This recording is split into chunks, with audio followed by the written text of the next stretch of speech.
देखो बेटा, आज हम लोग पढ़ रहे हैं तीसरा चैप्टर है दो चर वाले रैखिक समीकरण युग्म, यानी linear equation pair of two variable या इन टू वेरिएबल। बात को समझो, ये दो चर वाले रैखिक समीकरण, चर पद जैसे कि एक्स वाई जेड, ये चर पद होते हैं। एक इक्वेशन है और उस इक्वेशन में दो वेरिएबल है, मतलब कि दो चर है। और रैखिक समीकरण का मतलब कि प्रत्येक पर घात एक से अधिक नहीं हो सकती। एग्जाम्पल के तौर पे, जैसे अगर हम कहीं 3x प्लस 5y लिख दें प्लस 2 बराबर 0, ये एक ऐसी इक्वेशन है जिसमें x और y दो चर आए हैं और x पर मैक्सिमम पावर 1 है, y पर मैक्सिमम पावर 1 है, मतलब ये रैखिक है और दो चर वाले हैं। ठीक, अच्छा। समीकरणों का युग्म का मतलब ऐसा हो गया, जैसे अगर हम इस रूप में देखें तो a1x plus b1y plus c1 बराबर 0 एक समीकरण हुआ, और a2x plus b2y plus c2 बराबर 0 दूसरा समीकरण हुआ। तो ये हो गए दो समीकरण, दो चर वाले रैखिक समीकरण।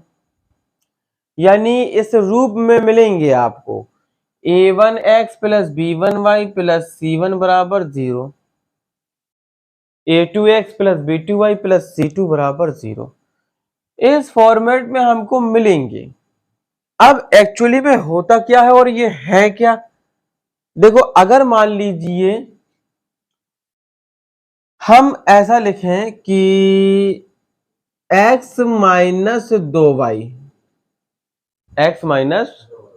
2y बराबर 4, suppose that x minus 2y बराबर 4, ये एक इक्वेशन है, एक समीकरण है, वो भी कैसा है? लीनियर है, मतलब रैखिक है।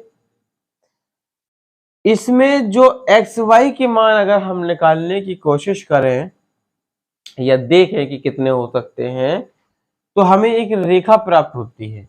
भाई, ये जो इक्वेशन है ये एक घात की है, दो वेरिएबल में है, तो ये एक रेखा बनाती है। मतलब कोई भी इक्वेशन जो है, ये वाली इक्वेशन या ये वाली इक्वेशन, ये एक रेखा को व्यक्त करती है। कैसे रेखा को व्यक्त करती है, जरा बात को समझते हैं। ये आप जानते हैं x और ये x डैश होता है, ये जानते हैं कि y और y डैश होता है, और ये जानते हैं कि मूल बिंदु O होता है, और ये भी जानते हैं कि मूल बिंदु से x अक्ष की धन दिशा में चलने पर वैल्यू धनात्मक होती है, और x डैश यानी ऋण दिशा में चलने पर वैल्यू ऋणात्मक होती है। ऊपर धनात्मक और नीचे ऋणात्मक होती है। तो अगर हम बराबर बराबर कैसे खाने, मान लीजिए 1 2 3 4 5 6 7, इस तरीके से 1 2 3 4 5 6, 1 2 3 4 5 6, 1 2 3 4 5 6, इस तरीके से मान लेगा हम। तो आप हमको ये बताइए कि या तो हम इस इक्वेशन में अपने मन से x का मान रखें तो y का ऑटोमेटिक आएगा, या y का रखेंगे तो x का आएगा, अपने आप आएगा। जैसे मान लीजिए कि हमने y का मान 1 रखा, तो अगर हम y का मान 1 रखेंगे तो x माइनस 2 गुणा 1 हो जाएगा बराबर 4। यह हुआ 2 एकम 2, उस पक्ष में जाएगा तो प्लस का हो जाएगा, 4 धन 2 बराबर 6। तो अभी जो अगर हमारे कार्टेशियन निर्देशांक निकलेंगे, बिंदु निकलेंगे, वो निकलेंगे 6,1। क्यों? क्योंकि इसमें मान निकला बेटा x बराबर 6 और y बराबर निकला 1, या y बराबर 1 रखने से x बराबर 6 आया मान लीजिए। तो निर्देशांक जो बिंदु रखे जाते हैं वो पहले x का मान रखा जाता है, बाद में y का मान रखा जाता है। x को भुज कहते हैं, y को कोटि कहते हैं। तो भुज कोमा कोटि ये लिखने का तरीका है। भुज है x आया 6y आया 1, तो ये हो गया 6,1। ठीक, अगर हम और रखना चाहें, जैसे मान लीजिए अगर हम मान रखते y बराबर 2, तो यहाँ क्या हो जाता? x माइनस 2 गुणा 2 बराबर 4, या x बराबर 4 2 दूनी 4 उस तरफ जाते धन के हो जाते 8, बोलो हो जाते ना। तो अब हमारा मान निकलता है 8,2, बोलो निकलता है ना 8,2। तो इस तरीके से अगर हम देखें तो एक रेखा प्राप्त होती है हमको। हमने दो बिंदु निकाल लिए, एक 6,1 और एक 8,2। अब अगर हम कोशिश करें इसमें बनाने की, तो देखो x अक्ष पर हमको 6 चलना है और y अक्ष पर हमको 1 चलना है। तो x अक्ष पर हमने 1 2 3 4 5 6 चले और y अक्ष पर हमको 1 चलना है, तो यही है एक, तो यहाँ पे आ जाएगा एक बिंदु। दूसरे में है 8,2 चलना है भाई, तो मान लो कि चलो ये है 8, भाई ये 6 है तो ये 8 होगा, और 2 चलना है तो 2 तो यहाँ पर आएगा, इधर पे आएगा। तो इसमें एक लाइन बन रही है, और वो लाइन कैसे बनेगी, अगर आप बोलें क्या बोलते हैं स्केल, स्केल की सहायता से आप ऐसी एक लाइन बना दें तो ये एक रेखा बन जाएगी, ऐसी रेखा, समझ गए। तो ये एक रेखा बनी, कितनी रेखा बनी, एक रेखा बनी। और अगर हम पढ़ रहे हैं दो एक साथ रेखाएं, तो अगर हम इस ग्राफ पे दो रेखाएं प्लॉट करेंगे, दो रेखाएं बनाएंगे, एक रेखा ये है, एक कोई और मिल जाए, दो रेखाएं बनाएंगे, तो उनमें तीन स्थितियां हो सकती हैं। कितनी स्थितियां, तीन। एक, या तो हो सकता है रेखाएं एक दूसरे को प्रतिच्छेद कर दें, किसी न किसी बिंदु पर इंटरसेक्ट कर दें। जैसे यही एक रेखा, मान लो ये x अक्ष है और ये y अक्ष है, ये O बिंदु पर एक दूसरे पर मिल रही हैं या काट रही हैं। तो इसी तरीके से पहली स्थिति यह है, या तो रेखाएं हमें प्रतिच्छेदी मिलेंगी, हो सकता है। अगर प्रतिच्छेद नहीं करेंगी तो एक दूसरे के समांतर होंगी, ठीक है ना, पैरेलल होंगी। और अगर समांतर नहीं होंगी तो समपाती होंगी। हाँ, समपाती होंगी, अदरवाइज पैरेलल होंगी। नहीं तो ये रेखाएं आपकी वो होंगी, क्या बोलते, प्रतिशत होंगी, और ये होंगी समपाती। ठीक है, तो या तो इंटरसेक्टिंग कर रहे होंगे, या पैरेलल होंगी, या फिर वो समपाती होंगी। तो ये तीन प्रकार की रेखा है, मतलब कि जब दो रेखाएं, भाई ये रेखा ही तो है, ये रेखा ही तो है, ये रेखा ही तो है, जब दो रेखाएं एक साथ प्लॉट करेंगे, इनमें से तीन कंडीशन कोई भी बन सकती है, या तो प्रतिच्छेदी हो सकती है, या समांतर हो सकती हैं, या फिर समपाती हो सकती है। ठीक है, तो अब हम लोग थोड़ा सा चलते हैं 3.1 की तरफ, उसका ज्यामितीय विधि और ग्राफीय विधि समझ लेते हैं, और समझने के बाद में फिर हम ये पढ़ेंगे 3.2 से पहले कि दो रेखाओं के हल संगत कब होते हैं, असंगत कब होते हैं, और बिना रेखा बनाए हुए हम ये कैसे पता करेंगे कि ये रेखाएं प्रतिच्छेदी होंगी, ये रेखाएं समांतर होंगी, ये रेखाएं समपाती होंगी, है ना। तो ये हम बिना सॉल्व किए ही चेक करेंगे। और कितने इसके हल होंगे, दो रेखाएं आपके पास में दी गई हैं, तो उसमें से प्रतिच्छेदी रेखाएं होंगी तो कितने हल होंगे, समांतर रेखाएं होंगी तो कितने हल होंगे, या समपाती होंगी तो कितने हल होते हैं, संगत होते हैं या असंगत होते हैं, ये सारी चीजें हमें समझना है। ठीक है, तो ये चीज तो याद रहेगी ना, इतना प्रतिच्छेदी, समांतर और समपाती, तो इतने को क्योंकि हम इरेज कर रहे हैं, मिटा रहे हैं। ठीक है, फिर हम चलते हैं 3.1 की तरफ। चले, देखो भाई 3.1 का पहला सवाल चलते हैं। ठीक, चलो भाई पहला सवाल क्या कहता है, यहाँ पे क्वेश्चन नंबर पहला सवाल क्या कहता है, चलो पहला सवाल कह रहा है, आफताब अपनी पुत्री से कहता है, क्या कहता है भाई, आफताब अपनी पुत्री से कहता है, 7 वर्ष पूर्व मैं तुमसे 7 गुनी आयु का था, 7 वर्ष पूर्व मैं तुमसे 7 गुनी आयु का था, अब से 3 वर्ष के बाद मैं तुमसे केवल 3 गुनी आयु का रह जाऊंगा। क्या यह मनोरंजक है, जी हाँ बहुत बढ़िया है। इस स्थिति को बीजगणितीय एवं ग्राफीय रूप में व्यक्त कीजिए। बीजगणितीय रूप में व्यक्त करना है, ग्राफीय विधि में रूप करना है। तो सबसे पहले हम ये जानने की कोशिश करेंगे इसमें कि आफताब की पुत्री की आयु कितनी है। जैसे आप कहें कि आपकी आयु 5 वर्ष के बाद हमसे दोगुनी हो जाएगी, तो एक्चुअली में हमारी आयु पता होना चाहिए तुम्हें कि हमारी आयु है कितनी। फिर तुम अपनी आयु का अंदाजा लगाओगे कि हाँ भाई 5 साल के बाद हमारी आयु इनकी आयु से कितनी हो जाएगी। तो आफताब अपनी पुत्री से कहता है कि 7 वर्ष पूर्व मैं तुमसे 7 गुनी आयु का था। 7 वर्ष पूर्व, चलो दोनों की ही मान लेते हैं, ज्यादा है तो एक मान लेते हैं हम। मान लो, माना आज अभी का मतलब प्रेजेंट में, not in past not in future, present की बात कर रहे हैं। माना आफताब की आयु बराबर x वर्ष है। ठीक है, आफताब की आयु कितनी मानी हमने? x वर्ष मानी। माना आफताब की पुत्री की आयु y वर्ष मान लो। चलो y वर्ष मान लिया। अब शर्त अनुसार या प्रश्न अनुसार, मतलब प्रश्न क्या कह रहा है? प्रश्न कह रहा है कि आफताब अपनी पुत्री से कहता है 7 वर्ष पूर्व मैं तुमसे 7 गुनी आयु का था।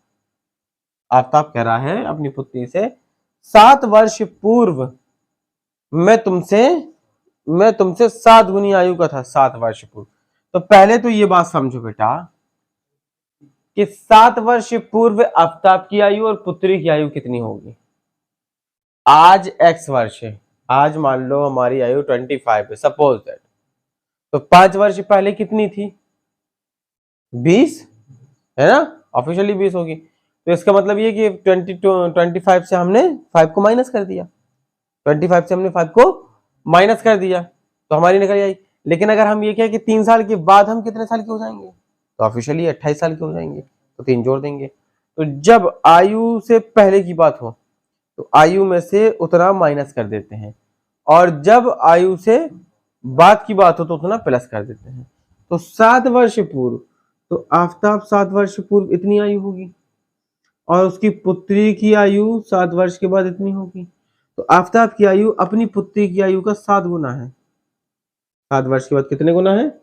7 गुना। ये क्वेश्चन आ गई, मतलब ये आफताब की आयु है, 7 वर्ष पूर्व ये पुत्री की आयु है, और 7 वर्ष पूर्व जितनी आयु थी उसकी 7 गुनी है आफताब की आयु। एक इक्वेशन बनाते हैं, x - 7 7y 7 7 49। तो x - 7y और 7 उस तरफ चले जाएंगे तो बचेंगे माइनस की 42। समीकरण एक बना के छोड़ दो इसे, छोड़ दिया। अब देखो बेटा,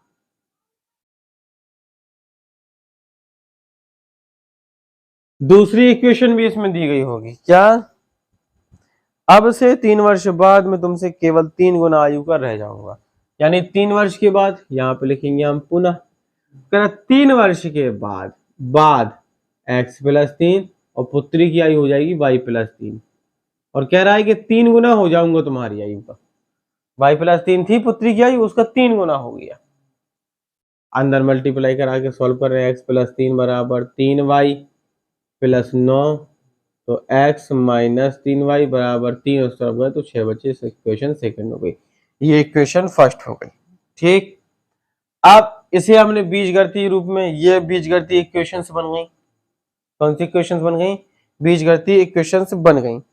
और इस स्थिति को बीजगणितीय एवं ग्राफीय रूपों में व्यक्त कीजिए। रूप की बात कर रहा है, तो हमने रूप में व्यक्त कर लिया। अब हम इसको सॉल्व कर लेते हैं। क्या कर लेते हैं? हम इसको सॉल्व कर लेते हैं। तो देखो, इन दोनों को सॉल्व करने के बहुत सारे तरीके हैं, जैसे विलोपन विधि भी है, प्रतिस्थापन विधि भी है ना, और बीजगुणन विधि भी है, तमाम विधियां हैं। तो यहाँ पर हम किसी भी विधि को लगा करके अगर सॉल्व करेंगे तो एक्स वाई के एक्चुअली में मान आ जाएंगे। बीजगणितीय इक्वेशंस बन चुकी हैं। अब हमें इसे ग्राफ में भी प्लॉट करना है, ग्राफ में भी बनाना है। तो हम कैसे बनाएंगे? देखो, पहले दोनों इक्वेशंस को आराम से सॉल्व करके चेक कर लिया करो, उसमें वैल्यू एकदम एग्जैक्ट क्लियर हो जाती है कि हाँ भाई कितनी वैल्यू होगी। तो देखो, अगर हम इन दोनों को सॉल्व करें समीकरण 1 व 2 से विलोपन विधि लगा देते हैं मान लीजिए, तो ये आ जाएगा आपको कितना, x माइनस 7y है बराबर में -42 है, और x माइनस 3y है बराबर है 6। ठीक, तो ये माइनस और माइनस का है तो ये प्लस, और ये प्लस का है तो ये माइनस, तो x से x कट गया। देखो बेटा, माइनस के 7y प्लस के 3y माइनस के बचे 4y, और -42 माइनस 46 तो माइनस हो गए 48। अब बताओ बेटा, माइनस से माइनस कटेगा, 4 से काट देंगे, 12 चौका 48, y बराबर 12 आ जाएगा। ठीक है, y बराबर 12 वर्ष आ गया। ये y हमने पुत्री की आयु मानी थी, तो पुत्री उसकी कितनी साल की कहलाई, 12 साल की। अब आफ्ताब कितनी है का कहलाया, तो समीकरण 1 से देखो, x माइनस 7y था, 7 गुणा y था भाई, y का मान 12 रख दो, और बराबर में -42 था, 12 सत्ते 84 बोलो होता है ना, और बराबर में -42। तो जब 84 उस पक्ष में जाएगा तो धन का हो जाएगा, है ना, तो 42 दूनी 84, तो 42 ही बचा। मतलब अभी हमें ये पता चल गया कि आफ्ताब की आयु 42 वर्ष है और उसकी पुत्री की आयु 12 वर्ष है। आज क्लियर। अब हम ग्राफ पे कैसे बनाएंगे इसको, ग्राफ पे कैसे बनाएंगे जरा समझते। बेटा एक काम किया हमने जो है पहली इक्वेशन उठाई, मान लीजिए पहली इक्वेशन थी आपके पास में x minus 7y minus 42, x minus 7y minus 42 से, ये पहली इक्वेशन है ना। ज्यादा कुछ मत करो, एक बार x बराबर 0 रख दो तो y का मान आ जाएगा, एक बार y बराबर 0 रख दो तो x का मान आ जाएगा। और एक रेखा के हमें दो बिंदु कम से कम निकालना होते हैं ताकि हम रेखा को बना सके। ठीक, मतलब एक रेखा को बनाने के लिए दो बिंदुओं का होना आवश्यक होता है। ठीक, अगर मान लीजिए आपने x बराबर 0 रखा, तो ये 0 -7y 0 -7y बराबर -42, तो y बराबर कितना आ जाएगा, माइनस का 7 चला जाएगा बटे में, 7 छंग 42, 6 आ जाएगा। तो बिंदु अब कितने आएंगे, बिंदु आएंगे 0,6। देखो 0,6। इसी तरीके से जब हम y बराबर 0 रखेंगे तो यह आएगा x माइनस 7 गुणा 0, 7 गुणा 0, y का मान बराबर माइनस का 42, तो x बराबर कितना आ जाएगा, -42। तो अभी बिंदु कितने आए आपके पास में, अभी बिंदु आए -42,0, -42,0, और ये आया 0,6। एक समीकरण की कोऑर्डिनेट आ गए हमारे पास में। अब हम द्वितीय समीकरण उठाएंगे, तथा दूसरा समीकरण कितना था बेटा, ये था x माइनस 3y बराबर 6। ठीक, इसमें हम जब रखेंगे x बराबर 0, जब 0 रखेंगे x बराबर, तो माइनस का 3y आएगा, x के स्थान पे 0 आएगा, -3y जो का त्यों आएगा बराबर 6 आएगा, तो y बराबर -3 का भाग 6 में हो जाएगा, -2 आ जाएगा। अभी बिंदु कितने आ जाएंगे, 0, -2, क्योंकि ये x का मान 0 और y का मान -2। ठीक, इसके बाद अगर हमने मान लीजिए y बराबर 0 रखा, y बराबर 0 रखेंगे तो बेटा x माइनस 3 गुणा 0 बराबर 6, तो x बराबर फाइनली 6 निकलेगा। तो फिर बिंदु कितने निकलेंगे, बिंदु निकलेंगे 6,0।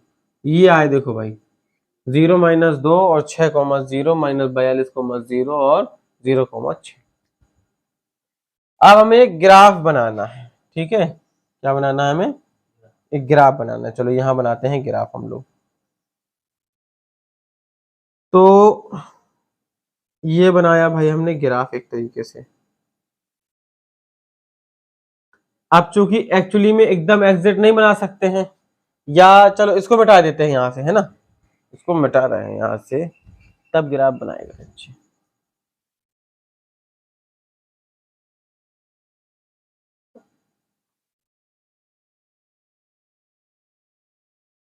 देखो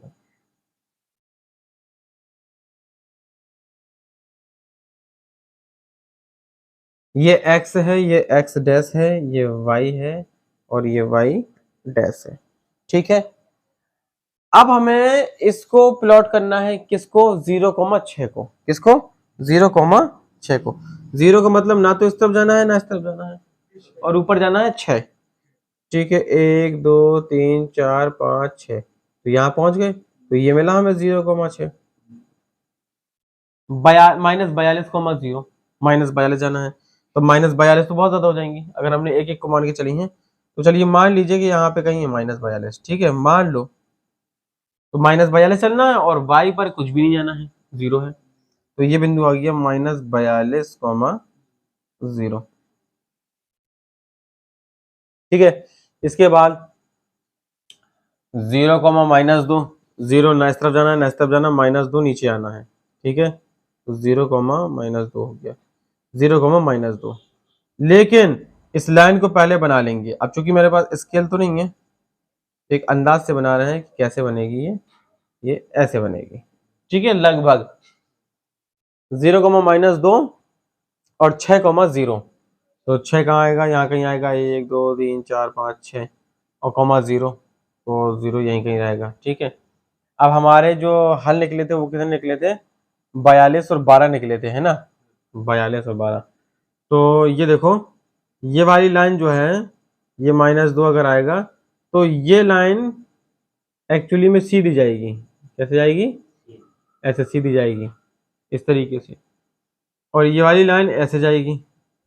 ठीक है, यानी इस तरीके से ऐसे कुछ जाएगी, तो यहाँ पर ये कहीं काटेगी, यहाँ पर ये कहीं काटेगी भी, तो ये कहलाएगा आपका 42, और ये वाला कहलाएगा 42, ये वाला कहलाएगा 12। 6 ये है, 6 और जाएगा तो 12 कहलाएगा। क्यों, क्योंकि जो रिजल्ट निकल के आता है वही उसके बिंदु होंगे, तो ये वाला बिंदु जो निकल करके आएगा वो आएगा 42,12। ये जो आपके पास में ये वाला बिंदु था, ये था आपके पास में 6,0। तो इस तरीके से ग्राफी विधि द्वारा भी हम बता सकते हैं कि उनके रिजल्ट कितने आएंगे।